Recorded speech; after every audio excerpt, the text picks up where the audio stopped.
Good morning, good afternoon, good evening, good night to everyone.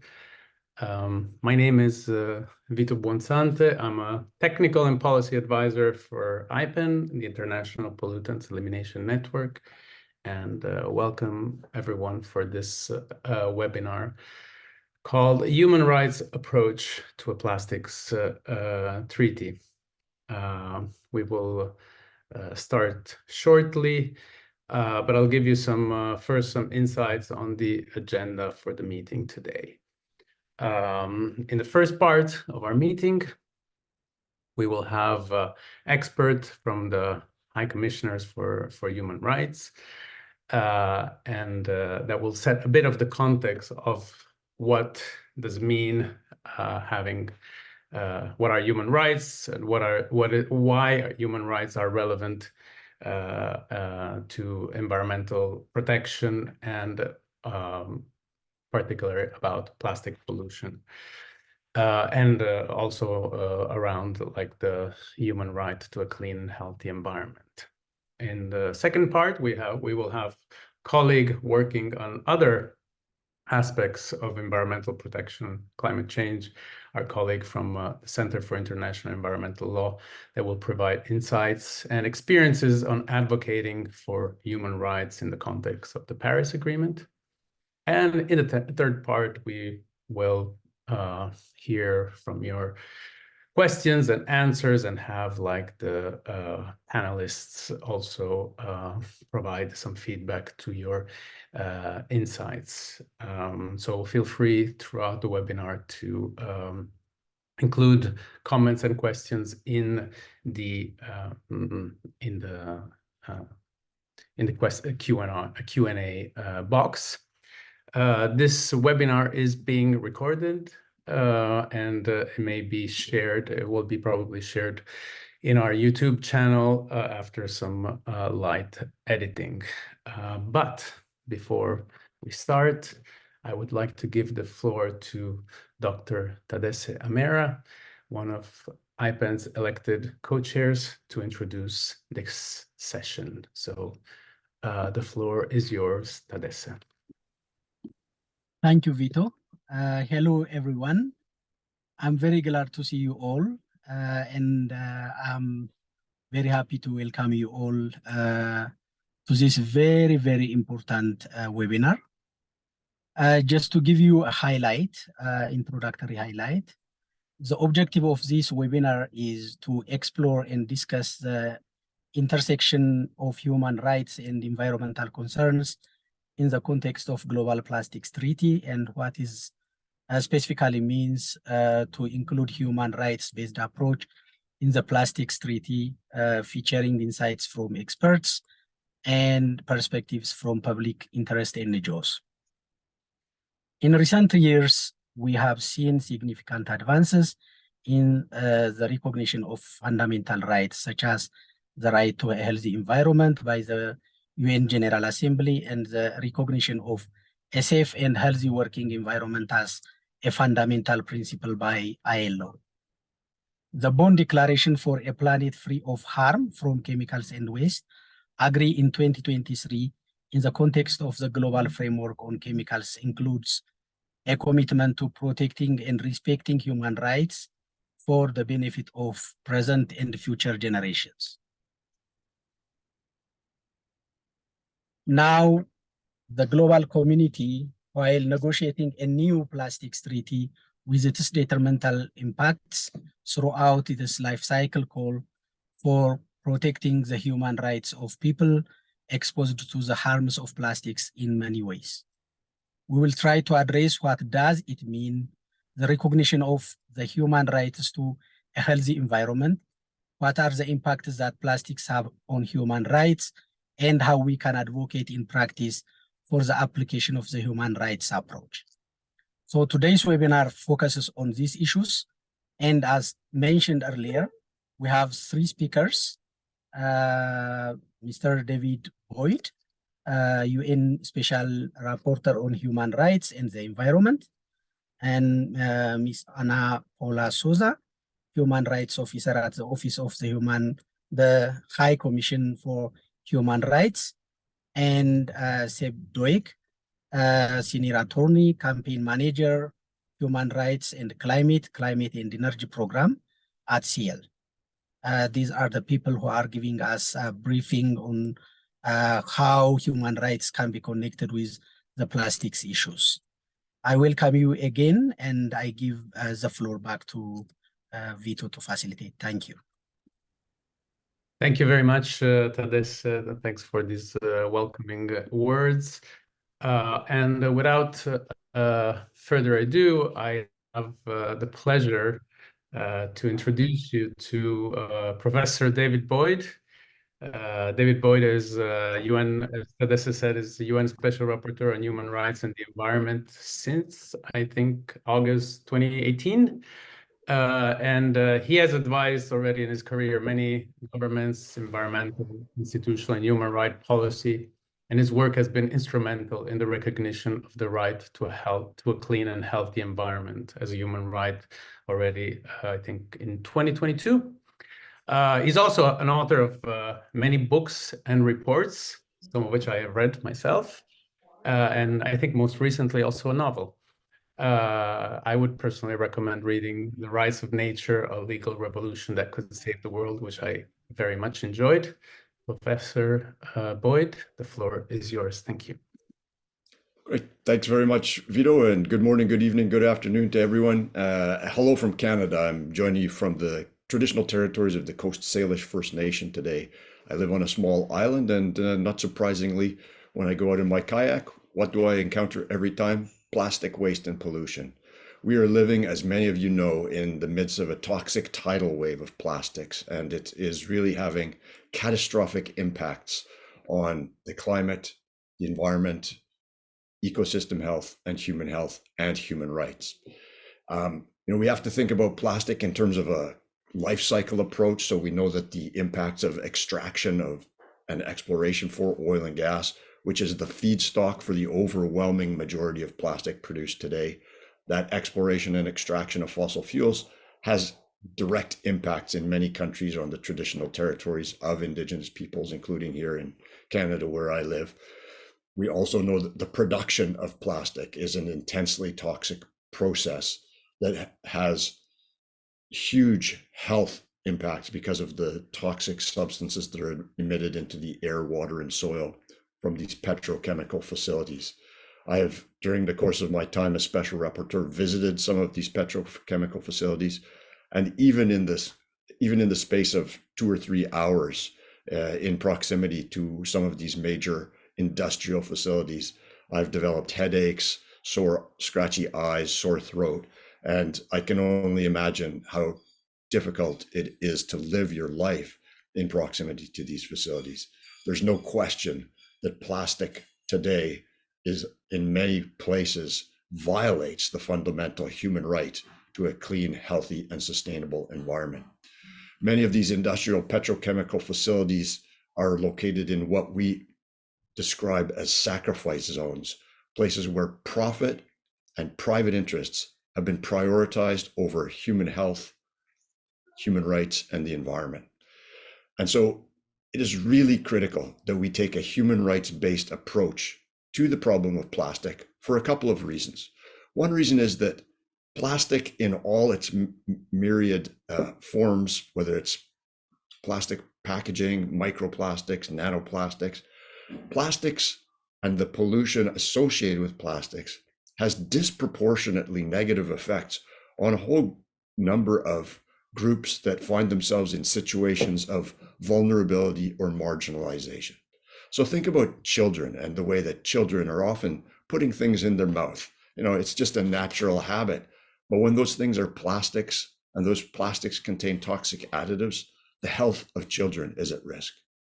Women with their sensitive reproductive systems are at heightened risk of the toxic impacts of exposure to plastics. Workers, as has been previously mentioned, workers have the right to work in safe and healthy environments, but plastics are a threat to their health. Many of the hazardous waste facilities and petrochemical facilities are located in close proximity to, in Canada, Indigenous communities, in the United States, communities that are predominantly African American, and this is a pattern that repeats itself around the world. And so the human rights of these populations that are potentially vulnerable or marginalized are directly affected by all aspects of plastic pollution, from production to disposal. And of course, plastic has negative ecological effects as well. I think we've probably all seen the horrible photographs of whales and sea turtles trapped in plastic, or the camels that have eaten so much plastic that they starve to death because there's no room left in their stomachs. All of this is deeply disturbing from an environmental perspective, as well as a human rights perspective. And from a human rights perspective, the other thing that we're only just beginning to learn about is the health impacts of plastic exposure. Each and every one of us on this call today has breathed in plastic particles, has consumed plastic in the water we drink, has consumed plastic in the food we eat.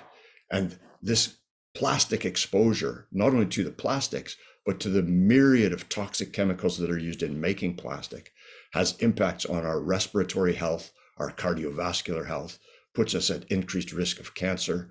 And we're only in the early days of understanding just how severe these human health risks are. So that's a bit of the bad news about the plastic and the toxic tidal wave. The good news, as Vito alluded to, is that the United Nations has now recognized that each and every one of us has the right to a clean, healthy, and sustainable environment. This is a human right that is actually already recognized in law in more than 160 countries around the world, in their constitutions, their environmental legislation, or through the ratification of regional treaties that include the right to a healthy environment. And the right to a healthy environment can be a very powerful tool in addressing the problem of plastic pollution, because the right to a healthy environment has a combination of substantive elements and procedural elements, and is also interpreted according to a set of guiding principles. So the substantive elements include clean air, safe and sufficient water, healthy and sustainably produced food, non-toxic environments where we can live, work, study, and play, healthy ecosystems and biodiversity, and a safe climate. And each and every one of those 6 substantive elements of the right to a healthy environment is threatened by plastic pollution. And then on the procedural side, we have the right to information about plastic production, about plastic waste, about the toxic additives being used in plastics. We have a right to that information. It is not confidential business information. Second, we have a right to participate in decisions that affect our environment. And third, we have a right of access to justice with effective remedies when our right to a healthy environment is being violated or threatened. The guiding principles that apply to the right to a healthy environment include prevention.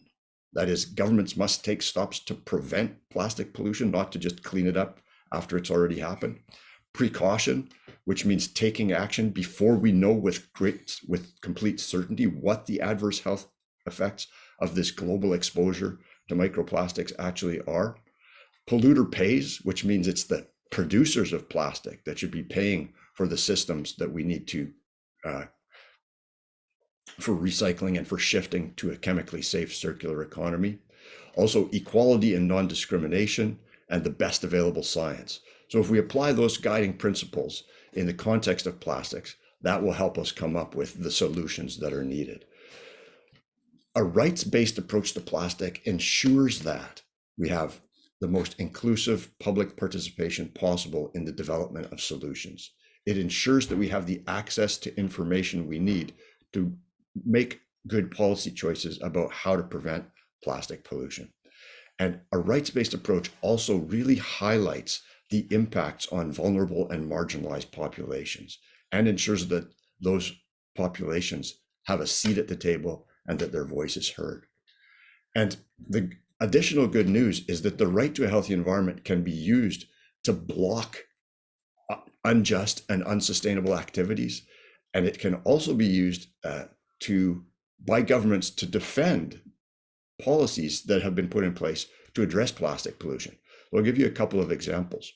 One is that just recently, a court in Norway overturned a number of permits for offshore oil and gas exploration because the government had not adequately assessed the greenhouse gas emissions that would result not only from the extraction and production of oil and gas, but from the combustion, what are known as the Scope 3 emissions.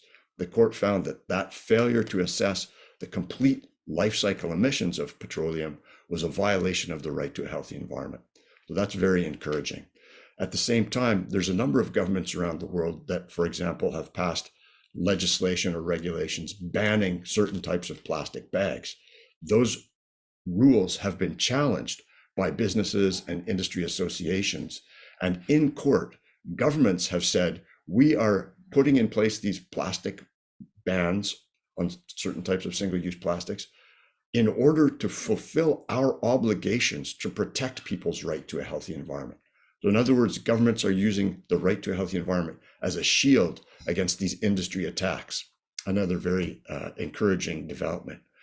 And so as we turn our attention to the negotiation of the new global plastic treaty, I think it's critically important that that treaty specifically include the right to a clean, healthy, and sustainable environment, which has already, as I said, been recognized by the United Nations, but more broadly, take a human rights-based approach, which requires a cap on the production of plastics. There's absolutely no way that we can address plastic pollution if production continues to rise.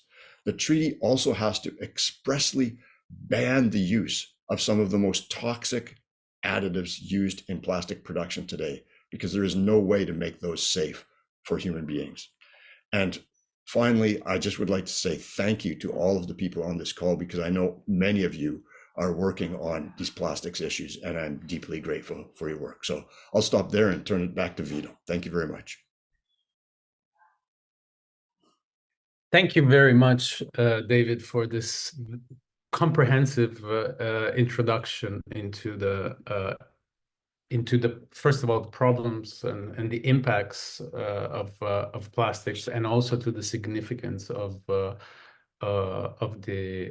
applying a human rights approach, and also for underlining both the procedural and the substantial aspects of this right. And it's very interesting also that you pointed out in the end that, like, the fact that applying a human rights approach means also addressing production, the rise in production, and limiting toxic substances, which is close to the heart for IPEN, as we aim for a toxic-free future.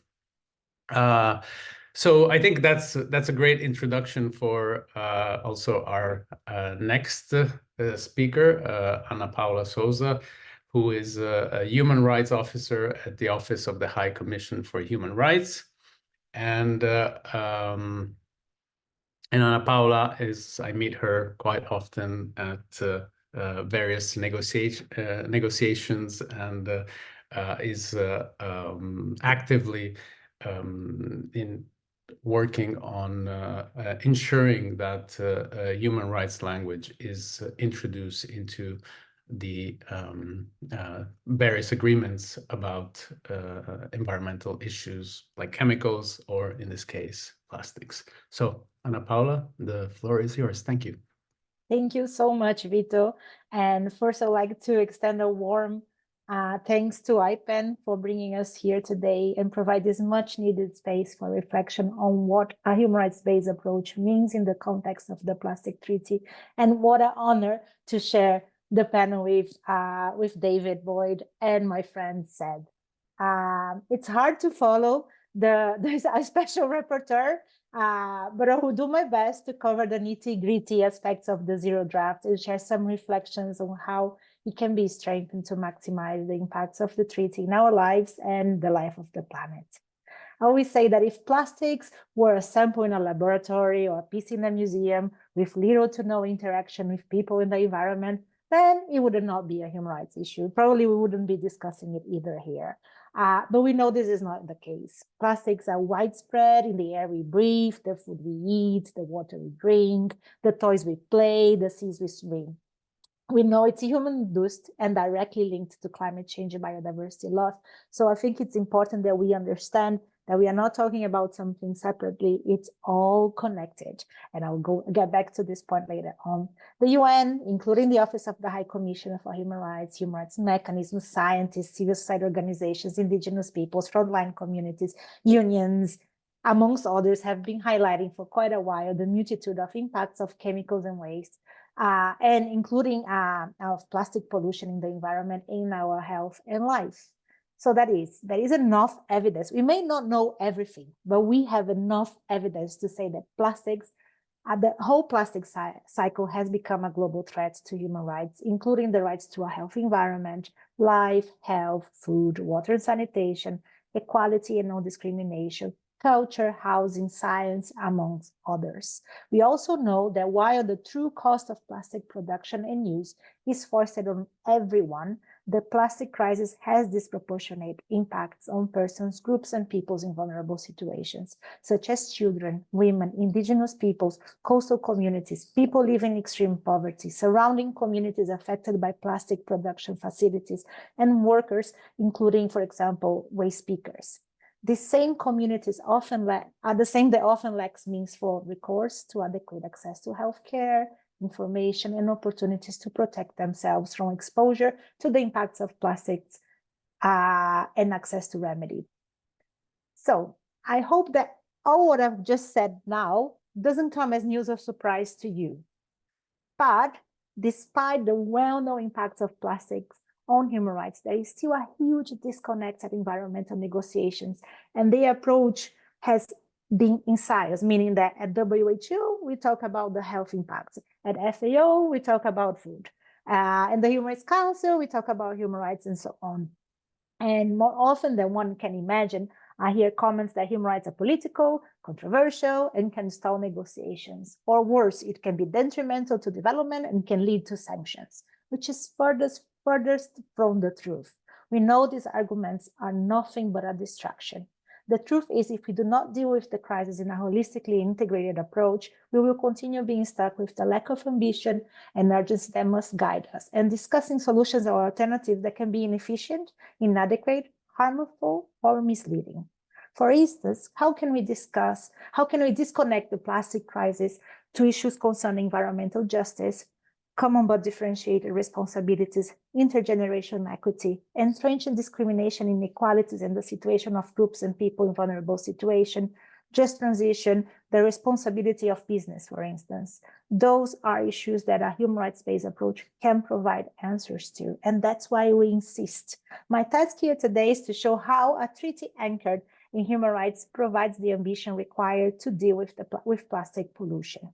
So first of all, the inclusion of human rights in the new plastic treaty, as mentioned by David, can empower all people with a critical tool to hold the governments, big polluters, and all those responsible for environmental harm to account.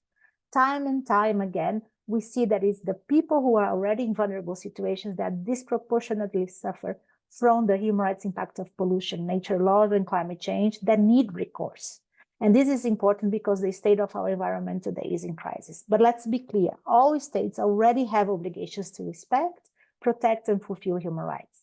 This extends to protecting people from foreseeable and preventable human rights harms caused by all forms of environmental degradation, including plastic pollution. That means the express references in a legally binding document to human rights creates better conditions for action and accountability, but we are not talking about something new. We are not creating new obligations. We are just creating better conditions for action and accountability. And if you agree to what I just said, then a plastic treaty with explicit references to human rights would be only a matter of obligation, policy coherence, and effectiveness. 2, we must also consider what lessons we should have learned since the adoption of the Paris Agreement, exactly 10 years before the plastic treaty is expected to be adopted, 2025. The Paris Agreement has one odd, albeit very important reference to human rights in its preamble. And it says, respect, promote, and consider human rights. We would hope that the plastic treaty would set a new bar, or at least get the framework right, which is respect, protect, and fulfill human rights, by including human rights firmly rooted in the obligations that has been called by some member states, particularly when referring to just transition. And since I have mentioned the Paris Agreement, I think it's opportune to say that as a global crisis, any instrument to address plastic pollution should require legally binding provisions, instead of voluntary or nationally determined approaches as being invented by some member states. A treaty can have binding obligations while recognizing different development stages and capabilities of its parties.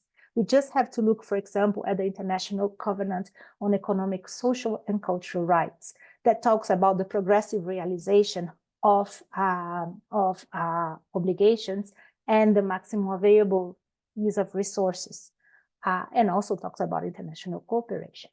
3, we must not forget that human rights standards and obligations already guarantee all people the rights to participation, access to information, and access to justice in environmental matters. Those rights are also protected in the Rio Principles and in environmental sound governance treaties such as the Escazú Agreement and the Aarhus Convention. These rights carry obligations to states. For instance, when it comes to ensuring the right to participation in public affairs, the treaty should have formal mechanisms to ensure the participation of rights holders in periodic assessments. When it comes to the right to access to information, for example, under human rights, states have the obligation and business have the responsibility to ensure access to information throughout the plastic cycle, including information on the environmental and health hazards posed by chemicals in plastics, by toxic chemicals in plastics, and generated by plastic production and breakdown processes.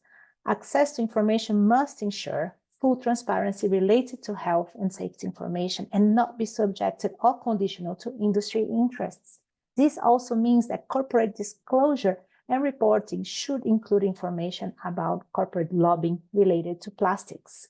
When it comes to access to justice, where it's nowhere to be found in the zero draft, the treaty should ensure measures to hold plastics and chemical producers accountable for the damage already caused, support environmental remediation, and ensure access to effective remedy for those already impacted, including cross-border crises.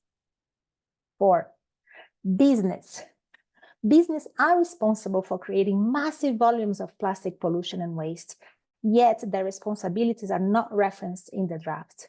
These responsibilities, including human rights due diligence, should be included in the treaty. And why do I say that? Because as recognized by the UN Guiding Principles on Business and Human Rights, all business, including those in the plastic sector, have a responsibility to respect human rights. Through policy commitments and human rights due diligence, business should identify and prevent any negative human rights impacts stemming from their use of plastics. That means that the new instrument should require states to ensure that business enterprises 1, conduct effective human rights or environmental due diligence, including to avoid causing or contribute to human rights harms as a result of exposure to hazardous substances, and to seek to prevent or mitigate such harms when they are directly linked to their operations, products, or services by their business relationships. And 2, disclose the full chemical composition of their plastic materials and products, including additives. 5, the new treaty must protect the right to science, including indigenous peoples' rights to their knowledge, practices, and innovations. The establishment of a science policy interface needs to protect scientific inquiry against conflicts of interest, greenwashing, and misleading claims related to plastic pollution. And IPEN knows better than I do the relevant practice that could be drawn on that, such as those of the Stockholm Convention Persistent Organic Pollutants Review Committee. 6, the treaty must make clear that a just transition applies to the entire life cycle of plastics and requires safeguarding the rights of workers, including informal sectors, their communities, indigenous peoples, and other people in vulnerable situations. 7, alternatives to plastics and no plastic substitutes needs to be assessed regarding their implications for human rights, including the right to a healthy environment. And why do I say that? if we decide, if the world moves towards bioplastics, that could enter, first, we know it's not a solution. Second, it could enter into competition with food staples in some communities, leading to adverse effects, food, hunger, competition over resources, and so on. The same is if all decide, like, let's continue with the same level of consumption and move into cellulose. What will happen to our forests? So how else could we ensure that we are not creating another problem, which will lead us to come up with a new treaty in X amount of years? At the same time, we need a reality check about recycling. We know the existing recycling facilities and technologies fall short of addressing current plastic waste streams, let alone projected increases in plastic production. Other proposed solutions, such as incineration, plastic to fuel, and bioplastics, must be assessed regarding the implications for human rights and the environment. Number 8 of my list. And I hope you all following me. I know it's a long presentation, and I know right now, like in the world we live today, our attention span is not very long, but I'm trying to do my best to be to the point, and that's why I have divided into numbers. So let's go to number 8, and I'm close to end, I promise you. So 8, as resolution 5/14, UNEA resolution 5/14, acknowledges the full life cycle approach. Obligations need to include pollution remediation from all phases of the life cycle, including existing pollution in the upstream and midstream life cycle phases. Along with the visible mounds of legacy waste, the existing pollution caused by petrochemical companies, plastic product manufacturing facilities, and waste-to-energy facilities need to be addressed. Implications of pollution in the upstream and midstream include health impacts of emissions on workers and frontline communities living near the facilities of these plants, including particularly the impact on women and children. It also includes impacts on livelihood of farmers, fishers, and others. These facilities are also detrimental to biodiversity, especially when they are located in coastal areas and other biological diverse areas like forests, lakes, and river ecosystems. We will continue to advocate for the treaty to include the entire life cycle of plastics, which we know starts from extraction, with caps on production required as well, as mentioned by the Special Rapporteur. 9. Human rights in the Zero Draft. Where have they gone? There are more references to proprietary rights in the current Zero Draft than to human rights. I wonder, how are we getting it so wrong? I am sure I have left 1,000 issues out of this presentation, but I'm looking forward to the opportunity of addressing some of them, at least at the Q&A session. In closing, the ambitions deadline in UNEA Resolution 5/14 reflects the urgency of addressing the dimension of plastic pollution, including its impacts on our rights, health, and environment. When there is will, multilateralism rooted in our common humanity can help us advance common objectives. We do not know other formula, and we have run out of time for compromise solutions. So I thank you. Vito, over to you. Wow. Okay. Thanks, Ana Paula. That was very comprehensive, but also very enlightening. And David had also pointed out many important issues, and also in the chat he shared one statement that was that he and the Special Rapporteur on toxics have put in relation to the INC. But I think all your several points are very important. And like one thing that I want to highlight is the fact that these are all many of these issues, most of these issues are already agreed by the international community, and as you say, like including them in the treaty, they really create that sort of like enabling. Enables really those rights to be applied, but the devil is in the details. And as you said, currently the Zero Draft does not. appropriately address this human rights-based approach. And that is why we thought that this discussion would be so important. And that is also why we think it's really important to hear somebody that had to struggle through that preambular language in the Paris Agreement, and share a bit of experience of working on human rights and working on human rights in the context of a very important agreement as the Paris Agreement, and maybe sharing some reflection on that work both before and perhaps like after, what is it, 8 years? Like how did it turn out to be? So I want to now introduce my colleague, Sébastien Duyck. He's a senior attorney for the Center for International Environmental Law and is the campaign manager for the Human Rights and Climate Change portfolio based in Geneva, and he focused primarily on promoting the integration of human rights and public participation in climate governance. And so the floor is yours, Sébastien.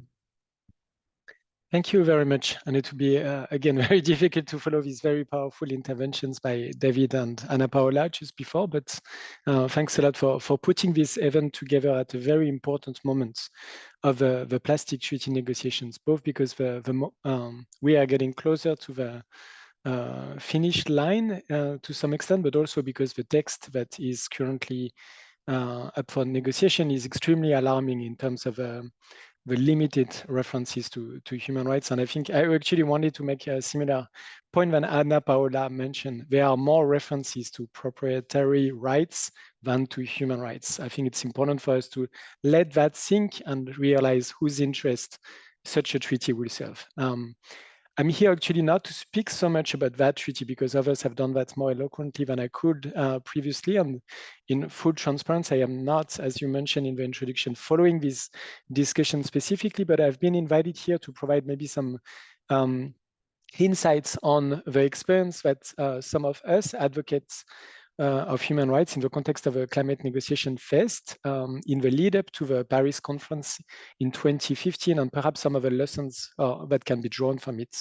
And I'm very humbled by the fact that actually some of the key actors in these negotiations are also here with us today in the audience. And I hope that you will also contribute to the discussion in the chat or in interventions afterwards. The one message that I will have for all of you who are attending this meeting today, who are engaged in those negotiations and face it or find it extremely difficult to advocate effectively for human rights, finding it frustrating to see so much resistance, is that we feel you, because we were in a very similar situation in 2015.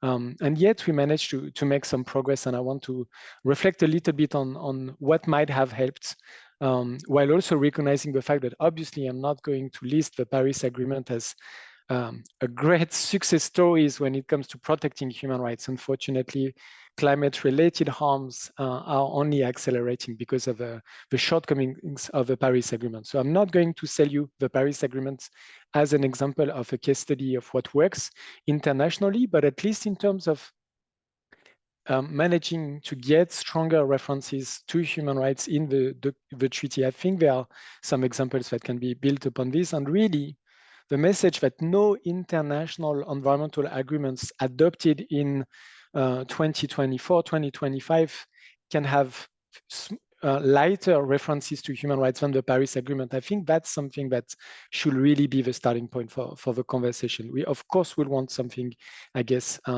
much stronger, but anything that goes below what actually Paris did in terms of acknowledging those linkages after all of the scientific evidence, all of the evidence is also collected, including by David Boyd, of the benefits of bringing human rights perspectives in environmental governance.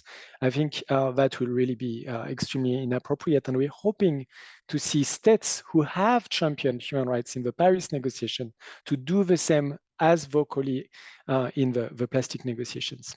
Now, let me go back to 2014 to 2015 when the Paris Treaty was negotiated. It was an extremely highly political agreement. It touches on the way economies are structured. It's hard to imagine a treaty that will be bringing fewer political issues than this one. The stakes were extremely high because we already failed to secure a comprehensive treaty in 2009 when the Copenhagen Climate Conference collapsed. And the agenda was extremely broad, from climate mitigation to adaptation, international climate finance. A lot of issues were on the table. Issues related to agriculture, to some extent to trade as well. And so in that context, I think it's difficult for any negotiator to be credible when they suggest that actually the plastic negotiations are different. They are more complex than the Paris Treaty negotiations. I guess that was a very similar context, if not more complicated from some perspective. Before Paris, we had references to human rights in the climate negotiations, but extremely few. We had only 2 that were adopted in 2010, primarily thanks to the leadership of Mexico. And we're really hoping for a very strong leadership of Mexico also in the plastic negotiations to continue to champion human rights and environmental governance. But there had not been any follow-up on the basis of those references between 2010 and 2015. There was a lot of awareness, however, thanks to the role of human rights institutions, reports, resolution adopted by the Human Rights Council, at least to acknowledge that the linkages were real and that human rights norms had a role to play. And I think here, the reports that are pasted in the chat are a great example of human rights authorities and experts mandated by the United Nations, actually laying out the rationale and defining the role of human rights obligation in actually contributing to plastic governance. Of course, before Paris, we didn't have a global recognition of the right to a healthy environment, something that was achieved thanks to the work of many on this call in 2022. But at the same time, when we speak about human rights in the context of these agreements, we really mean a much broader set of rights than just the right to a healthy environment. It is only one, but many rights that are relevant in these discussions. And that's the reason why the reference that we see currently in the draft plastic treaty that only acknowledges the recognition of a right to a healthy environment really is not fit for purpose in terms of what we need to see reflected in the treaty. Our objective as civil society engaging on the basis of human rights in the context of a Paris negotiation were really to seek an overarching reference to human rights that will be applicable to all issues, to mitigation, to how CO2 emissions are being reduced, to adaptation, prioritizing the protection of the rights of the most vulnerable in the context of resilience building, to loss and damage, and also to climate finance and technological support. Again, making sure that climate finance is earmarked for the benefits of local communities and that no projects implemented in the name of climate finance is harmful to communities. And then this idea of a cross-cutting reference, one that applies to all issues, was very important to us. And we saw some governments trying to minimize the role of human rights in the context of the negotiations by trying to locate it only in the context of adaptation. Some very clever northern governments trying to suggest that, well, human rights primarily relevant here in the context of how global South countries will implement adaptation action. And I'm flagging this because to me, this looks very similar to what we see right now in the draft treaty, where there is a reference to human rights in the context of a just transition.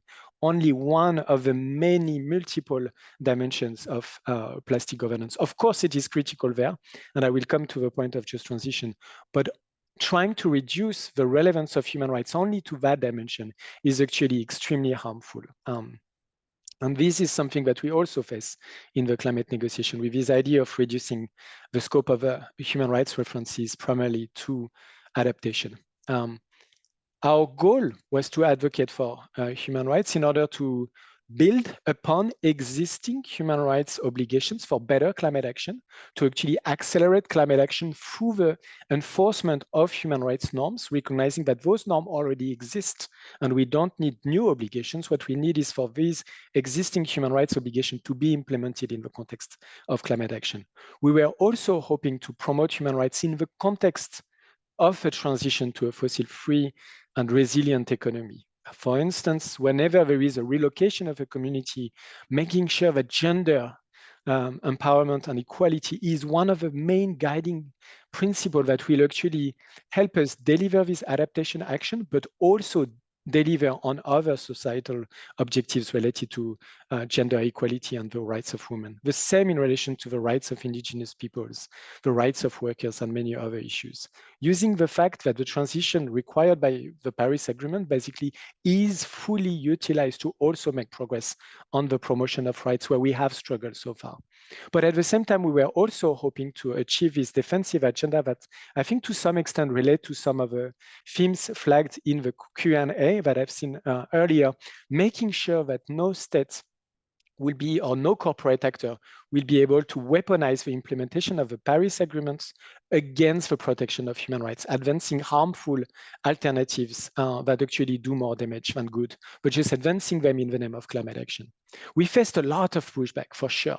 Some of the global South countries rejected the notion that this is relevant in the discussion by highlighting that this might just increase conditionality on climate finance, and it was very important for us to counter this argument and actually to highlight that the main benefiters of a human right-based approach to climate action are actually people in the global South, those that are facing the highest burden of the absence of adequate policies. We also were challenged on the fact that this was like bringing human rights through the back doors, that we will force upon new human rights obligation on governments that they had refused to recognize by refusing to ratify human rights instruments. One of our response to this argument was to try to dialogue with the states using these arguments by highlighting that we have many disagreements on the scope of human rights obligations, but we understand that the place to have those is in the context of human rights institution, and that our primary focus in the context of a climate negotiation was at least to make sure that the obligations that all of our states have recognized would be fully implemented in the context of climate action. And there it was very helpful for us to do our research and highlight that every single state participating to the climate negotiation had ratified at least 4 different international human rights instruments. And we had that table that we could show systematically highlighting that, yes, they have not all recognized the same scope of human rights obligations. The US has not ratified many of the international human rights treaties. Other states also have failed to ratify some of them, but this is probably not where we will want to have those conversations. Every state, however, has ratified a large number of treaties, and this is what this was all about.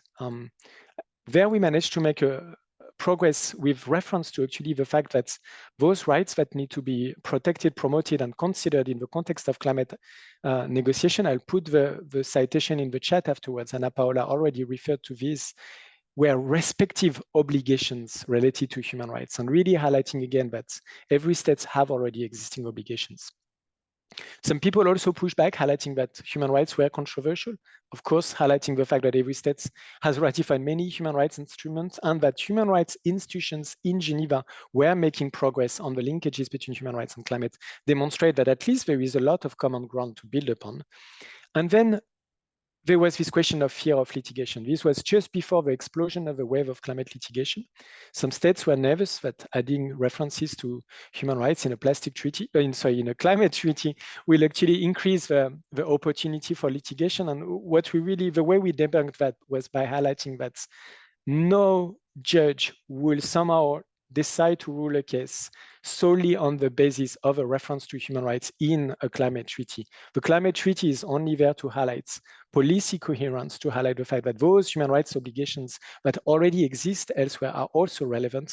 So we see, of course, the reference to the Paris Agreement in many complaints in front of national, regional courts.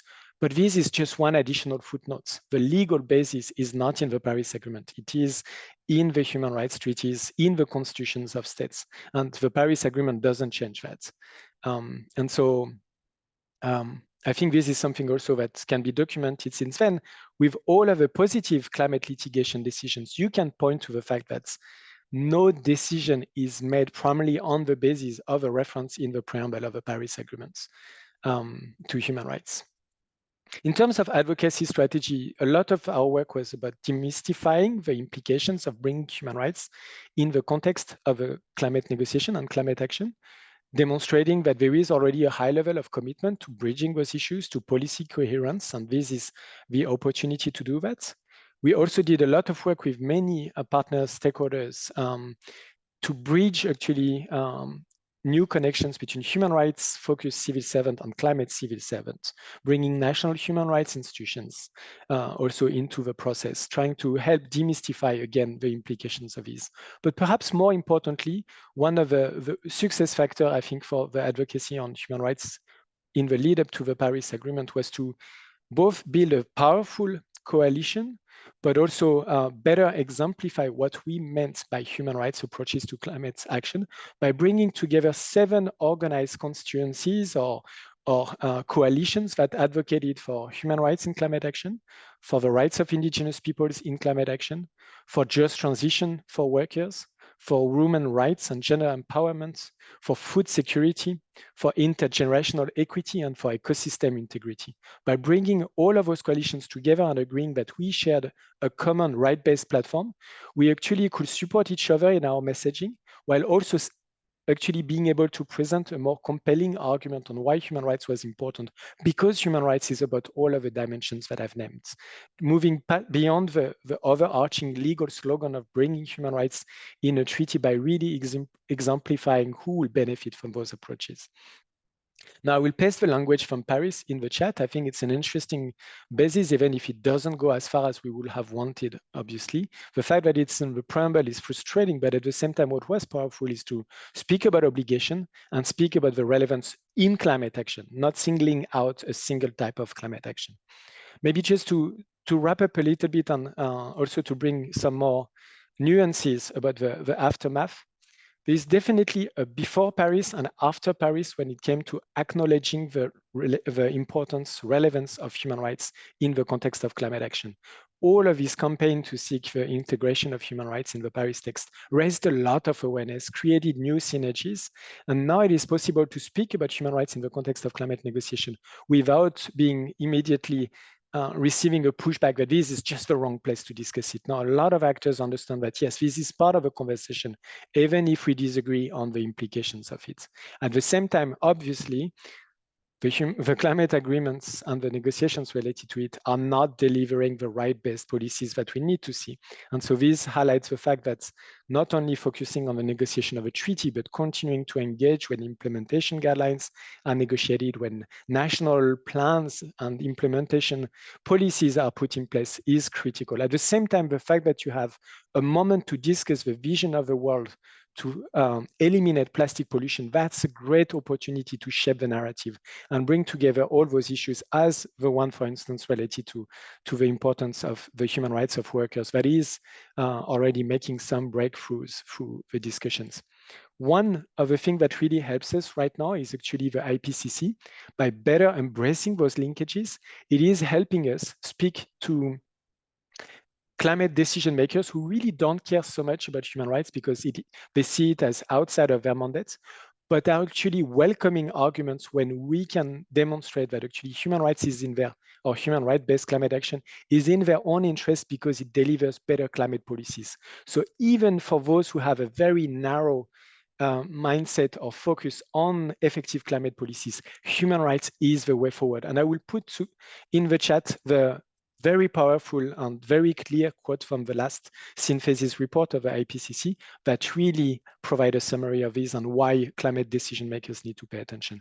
I think the importance of using that type of empirical statements is very powerful. Now, coming back and just like to wrap up on the plastic negotiations, the current text is extremely concerning. That's supposed to be a compilation of all the views currently discussed.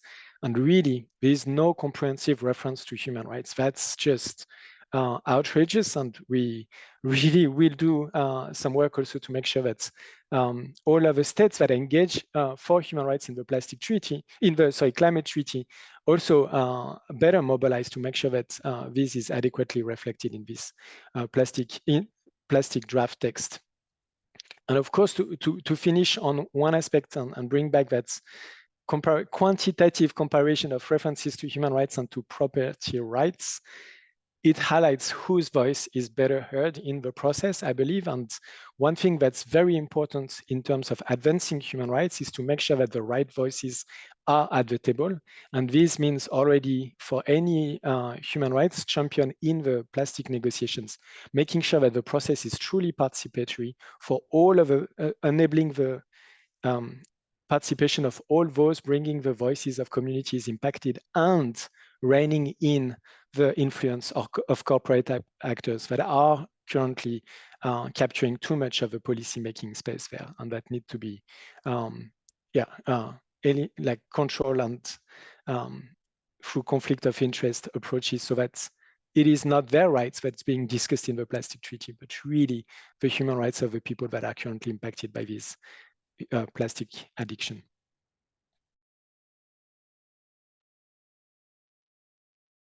Thank you very much, Seb. Like that was it was eye-opening for somebody that is negotiating the treaty and is also struggling like to ensure that that human rights-based approach. So some of these tactics will come helpful for the continuation, and I see that it will require a lot of work in terms of analyzing the treaty and having probably more governments championing that that human rights-based approach, considering that this this initial draft text that we have should include all views, and probably those views are not even sufficient to capture those instances that you have mentioned about like existing rights and how they should be incorporated in the treaty. So I'm also want to we want to go now into a bit of replying to some of the questions. Like some of the questions are quite long and maybe more of comments, but I'm going to pick a couple of things that I see in the questions there and ask them mainly to all of you in one specific question that one attendee and I see that David has already answered to that, but I think it's interesting to discuss that is this tension that we have between you know the importance of economic metrics and economic activity and development, and so like that we cannot protect human health, we cannot protect human rights because we need to protect the economies. And one of the attendees of this webinar asked, like, what are the indicators and that governments should employ to assess the effectiveness of the achievement of these human rights-based strategies? But at the same time, and maybe David, like you can elaborate a bit on your answer there. But on the other hand, like I would also like to extend the issue to for another question that raises the issue of like the role of innovation and that tension with where again I see like in that question a bit that tension with the human rights-based approach. Like if we protect human rights, then we cannot. And I see that David had to leave, but well, I'm sure like Seb and Ana can react to those issues, like so that we have that tension is like, well, if we cannot if we want to develop economically, we cannot apply these human rights approaches because they will impair our right to development, let's say, in a way, or it contrasts with certain economic metrics. So a bit of a reaction about this tension from both of you, like on like this tension between economic development and human rights, and how do we face that that pushback, let's say. Should I go first? Yes, sorry, yes, Anna, go. So kind of you, Seb. So kind of you. So kind. Yeah. So first, I know you just. Oh, I see that David is still online. I don't know if he wants to come first, just to say bye, or yes. No, please, Ana Okay. Paula, my apologies. My other meeting has been delayed, so I'm back, but I missed the question. So please proceed, and I'll follow you and Seb. Sure. Well, just summarizing, the question has to do with the development, if there are any tensions between development and human rights, if that could be seen as a diversion also to encourage technologies and so on. If I got it correct, Vito, is that it? Yeah. Yes. Okay. So I think that could be far from truth. Well, all those statements that I have said, for a number of reasons. First, that I think that there is still a misconception about human rights as being an ideology of the North imposed on the South that applies equally to everybody, and that and the poor countries on the South have no capacity to implement and fulfill as the ones from the North. That we had to stop there, because that's not true. That divide, I don't know who creates those divides, are probably part of the problem. No, that's how I prefer to say. So human rights applies to everybody, it's true. However, some obligations are of immediate obligation, or immediate you have to immediate realization. That's the word I was looking for.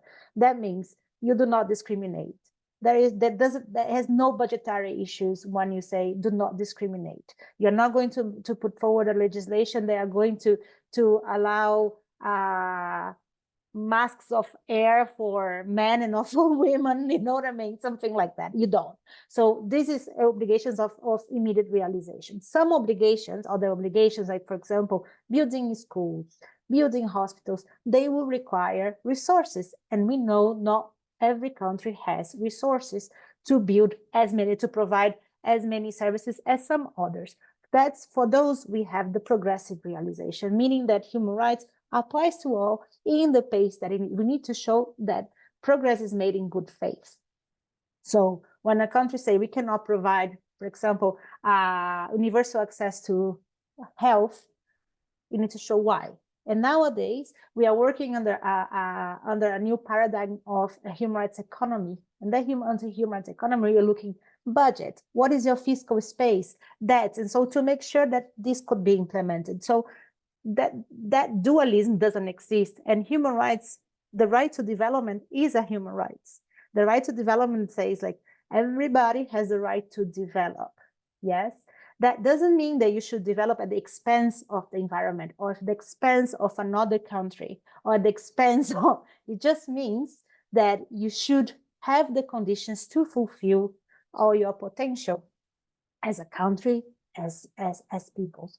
So when it comes to discussion, I think more the discussions on technology that are required for the treaty, like to tackle plastic pollution, the discussion should be more who has the know-how, the resources to use to implement this technology, how this is going to be shared with those who do not have this access. And I think that's where the discussions, I mean, at least as I see also during the negotiations go when it comes to technology. It's not like our technology is going to be good or bad. Oh, human rights is saying that they're going to be bad. No, human rights is not saying that they're going to be bad. Human rights is saying like, hey, let's check what the impact that it is going to have before, it goes viral. But human rights is not against progress. Human rights favors equitable process, just progress. And then, but also when it comes, a point that is very important is the international cooperation. So when we are talking about technology and also science, we know that science science,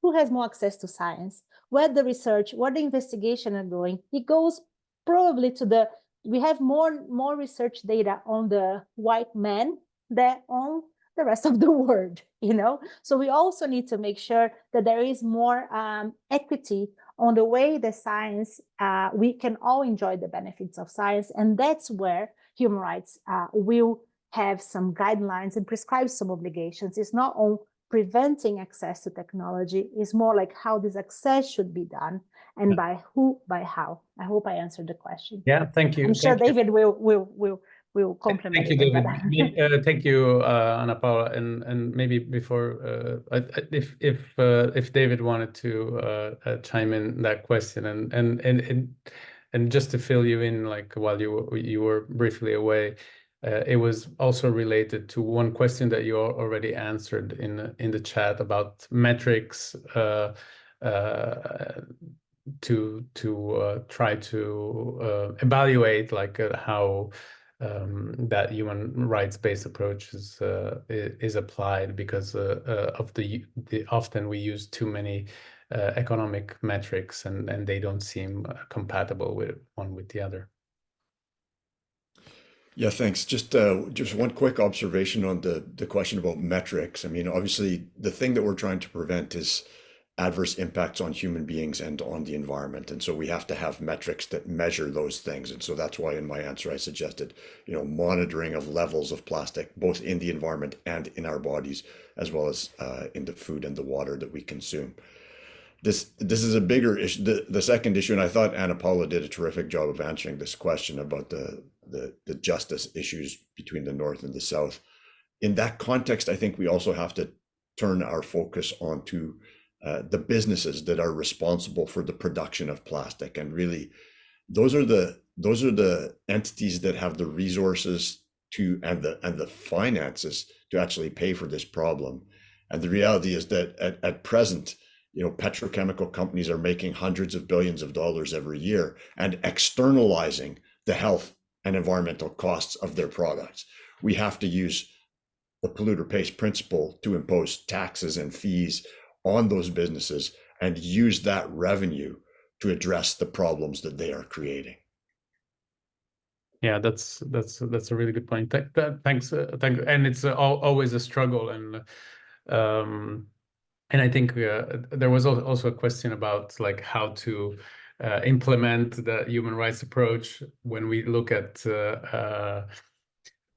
means of implementation, reporting, financial mechanism, and we often don't consider, like we look at substantive obligation in treaties, but then we know that like in order to implement them, like we need those means of implementation, and probably that human rights-based approach could be utilized also when we are looking at those means of implementation.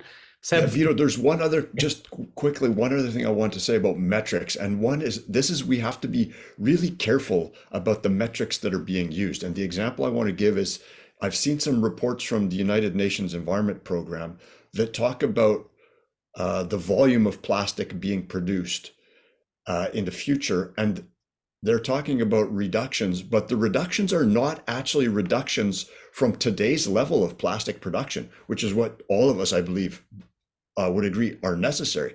They're talking about reductions from the business as usual projections of plastic production, which are generated by industry to say, oh yeah, we're doing great. We're going to make more plastic. We're going to produce more plastic. And UNEP has fallen into the trap of saying, well, we'll just produce less than those crazy exponential growth curves are saying. We'll try to bend the curve. We need to come from where we are and reduce the amount of plastic from today's levels, not from some hypothetical future increased levels. So that just is a small but I think significant point that we're running up against in the negotiations. Absolutely. And production is going to be key in that. It is being already like a very difficult point to tackle, and even with a narrow approach, as you pointed out. So Seb, like what was your experience like in like confronting this kind of arguments like around the economic approach, or what are your reflections in relation to that?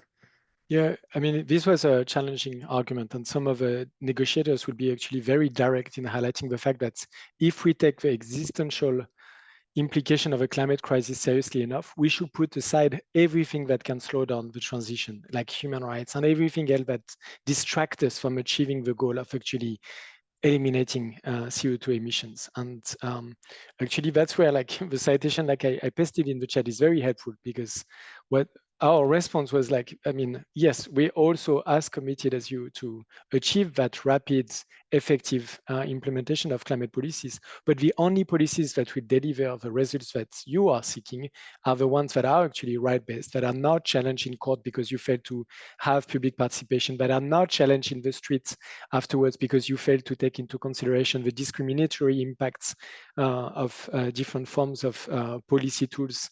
Often, actually, human rights come at the stage also of identifying what pathways you implement towards a certain target. Are you taking a pathway that doesn't require industries to do anything, but actually requires the social class to change its way of transportation, despite the fact that they do not have, might not have economic means to embrace that transition without actually being harmed in their economic and social rights? This is the kind of orientation and direction giving that human rights can help us with. In terms of metrics, I also wanted to react to one point. One of the challenge on why the Paris Agreement is not efficient is the fact that we look at state responsibility only from the perspective of one metrics, territorial emissions, emissions from the country. It doesn't take into account whether corporations based here have an outsized role in financing or promoting the extraction of CO2 elsewhere. It doesn't take into account the fact that some countries have a carbon footprint 20 times larger if you count the carbon that's actually embedded within their energy export. It doesn't take into account actually all the emissions that are embedded within imports of goods, and the fact that our lifestyle in Europe drives a lot of emissions in other places. And so human rights there is extremely helpful, because it helps us highlight the fact that actually states are responsible to prevent harms by taking action and effectively regulating every activity that actually provide an incentive for the foreseeable harm. And that's, I think, something that can be very helpful also for the plastic treaty, and something that helps us actually avoid the fact that we reduce these governance questions to something that is in the interest of a certain set of governments. There is one question that I've seen in the chat that is very interesting also in terms of environmental justice components. I wonder if I can take it, Vito, also to go for acknowledge that one, because this is something that in the climate context, one of the greatest or most visible human rights implication of the implementation of the Paris Agreement, or in the implementation of the Kyoto Protocol before, is the fact that some industries are empowered not to take any action to change their ways of operation, but just to purchase credits, CO2 reduction credits with big quotation marks, that are generated elsewhere by projects that might displace indigenous peoples, but might lead to the targeted killings of environmental defenders defending their lands against land grabbing. And this is totally sort of embraced by the United Nations climate regime. And it just highlights that actually what we are creating there are some trade-offs, no climate benefits, but creating new sources of harms. It's the same, I guess, for some of the risks associated to plastic alternatives. And that's where human rights is particularly important, to highlight the fact that environmental justice, making sure that those carrying the burden of these new solutions to the different environmental crises that we try to address through those treaties are not the ones who are already targeted, discriminated against, but actually that we put the responsibility and the requirement to change on those that are really at the source of the crisis. And I think there, human rights is particularly important and relevant to this sort of trade-offs that otherwise happen because of the capture of some of the solution by corporate actors. Absolutely. I mean, that is a risk that we're continuously confronting, and I saw a lot of comments in that relationship about, like, you know, how we assess alternatives, like not jumping into another problem. But also I do want to really underline the issue of like the state responsibility, or also looking outside their own border, like the preventing harm, how important that is. Because like we've been talking also about like, you know, victims and or exposed communities, and I would like to allow a couple of intervention from some of these constituencies, and to start with workers. I wanted to give the floor just for a couple of minutes to one of those constituencies, to start with, as I said, with workers, and I see Daria Cibrario from the Public Service International that is here and may want to share her experiences and her views and expectations, like for the treaty, and from a worker's perspective, which is, you know, often like, you know, biggest community exposed to various risks. And so Daria, I see that you've been given the ability to speak, and so floor is yours. Please keep it short, a couple of minutes. Thank you, Vito. I'll try. Thanks for the invitation, and thanks for the great contributions indeed. So I'm speaking on behalf of Public Services International, but I've participated in a number of negotiations and in Nairobi, representing the International Trade Union Confederation as well. Just a very basic comment, because although here in this panel, I feel a little bit among friends, in the sense that we're all advocating for human rights, I would really like to make a call on all of you to unpack human rights and even workers' rights, because we all know there's lots of nuances, but nuances count, and especially when we come to technicalities in a treaty that will be then you know, cast in stone, and it is those words, the references, that are going to count. So although I put like a comment more than a question in the chat space, let me just make a few points.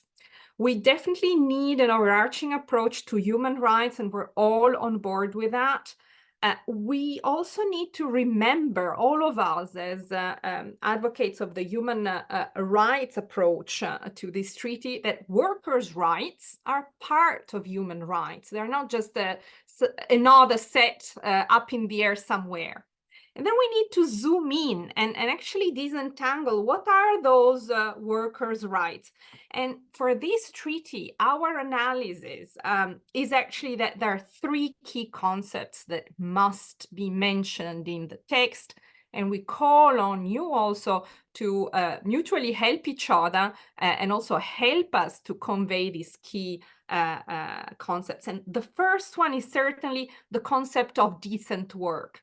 Why is decent work so important? Because it encompasses, when you refer it to the International Labour Organization core conventions, it encompasses a set of human rights that are also workers' rights that are really enabling. And they will enable those who have to clean the mess of these plastic pollutions. And let's remember, it's not just the waste pickers who actually are in a very difficult workplace environment that shouldn't exist. But it creates a framework and a vision for cleaning up the mess with decent workplaces. And that goes with occupational health and safety, which is enshrined in the decent work concept and rests on ILO conventions 155, 187, and the ILO standard on the management of chemicals, which is convention 170, and on the fact that we need to build a vision for a world where workers, including waste workers, are not informal, living on illegal dumps, but that they have, if they want to, progressive transition paths towards formalization, meaning access to social security, access to protective gears, and a modern infrastructure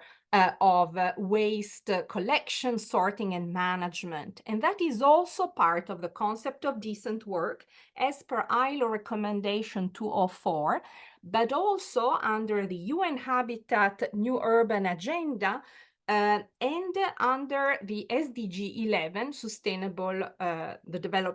Sustainable Development Goal. And one last point, and I'll conclude, Vito, when we talk about just transition, we need to again refer to the ILO concept of just transition, which is much more all-encompassing, because it is also that concept that has been used as a basis in the Paris Agreement.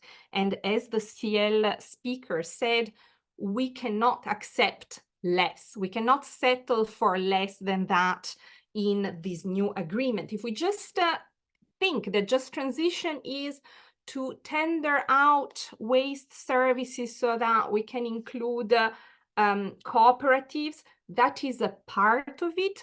But in fact, just transition is about making sure that there's a tripartite or bipartite social dialogue among social partners, and that includes trade unions, governments, and enterprises. And that structure should actually exist and be applied even in the negotiation. And this is definitely not the case. Last but not least, just transition must include funding for proactive labor market policy so that we turn the curse of plastic pollution and plastic toxicity and exposure into an opportunity to create decent employment, to clean up the mess, and to make sure that the world and public health are protected and safe. I will leave it at that, but I really would like this community to reflect this kind of approach as well, to encompass it in your advocacy on human rights. Thank you very much. Thank you very much, Daria. That is obviously here where there's a lot of food for thought and a lot of things to unpack, but like just keeping it to the highest level, like, you know, the fact that workers' rights are human rights, and we have a lot of like codified these rights that just need to apply and to be applied, and we need to protect all workers throughout the value chain of plastics. Finally, I also want to hear, and we, David at the beginning of his speech spoke about visiting like communities that live close to the petrochemical factories, etc. And we have here also engaged in the treaty work, fence line communities, and particularly we have here Yvette Arellano, who is a Mexican American organizer that is fighting to eradicating like these toxic multi-generational harm on communities living along fence line of industry. And I would like to hear also their expectation for the treaties, outcomes of the treaty, and protecting their rights. Yvette, if you want to intervene for a couple of minutes, like, we would appreciate. Thank you. Our community in the U.S. Gulf Coast in Houston, Texas, goes through about 25 chemical disasters a year. And looking at one entity, INEOS, a British multinational conglomerate with petrochemical facilities in our area, we tracked 23 hazardous emissions just in 2023. 7 of the 23 releases of chemicals had emissions that included carcinogenic chemicals, chemicals that cause developmental health effects, structural abnormalities, issues with liver, neurological effects, and the list goes on. Earlier today, there was a UNEP presentation on problematic plastics, and it discussed the revenue from plastic production being between $600 to $700 billion, with externalities. A conservative a conservative look at the cost of externalities being between $300 and $600 billion. There are currently no studies that track the cost of multi-generational effects in our communities or the cost that individuals take on in the loss of life, because there is no cost to the loss of life. Can you speak back to how not only this should take a human rights approach, but there is no calculator to really calculate that human cost, and how communities and individuals are pushed to look at this as an individual choice lens or an individual lifestyle lens, because there's no transparency also behind the chemicals we're being exposed to and the health effects that they cause. Thank you, Yvette. And I think that this is really a strong reminder of the fact that this is a problem that has like so many impacts in so many ways, and often like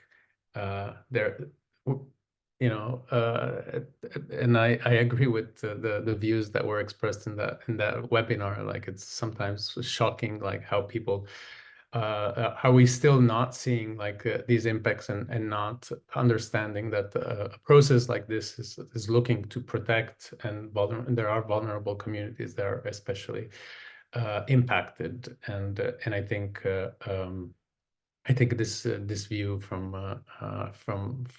Yvette was a good reminder of like why we're doing this and why it is so important to effectively apply a human rights-based approach rather than only mentioning human rights and then not acting upon that.